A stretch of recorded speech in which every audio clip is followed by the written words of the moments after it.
Bible পঢ়িব জানে, বহুতে বাক্য ক'ব জানে, কিন্তু তেওঁলোকৰ মনবিলাক লৰচৰ।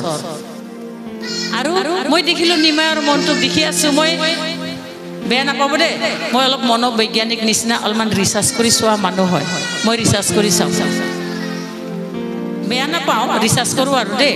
কিন্তু তাতে দেখিবলৈ পাইছোঁ এজন পঢ়িব নাজানা, কিবা কৰিব নাজানা ব্যক্তি একজনে বিবেচনা অলপ ভাল কথা কয়, প্ৰেজ দ্য লৰ্ড, ভাল কথা কয়, নাজানা মানুহ কেতিয়াবা ভাল কথা কয়। সেইকাৰণে মই ঈশ্বৰক ধন্যবাদ দিছোঁ, আপুনি আৰু আমি বাইবেল পঢ়িব জানা বিশ্বাসী মানুহবিলাকে, বুজি পোৱা মানুহবিলাকে আমি তেওঁতকৈ আৰু মজবুত হ'ব লাগে। আমাৰ নিমাই বাইদেউ যিমান বিশ্বাসত মজবুত, ইফাল সিফাল মন নহয়, ঠিক তেনেকুৱা আমাৰ মনটো তাতকৈ বেছি ভাল হ'ব লাগে, কাৰণ আমি বাইবেল পঢ়িব জানো, হয়নে? প্ৰেজ দ্য লৰ্ড, আমি বাইবেল পঢ়িব জানো।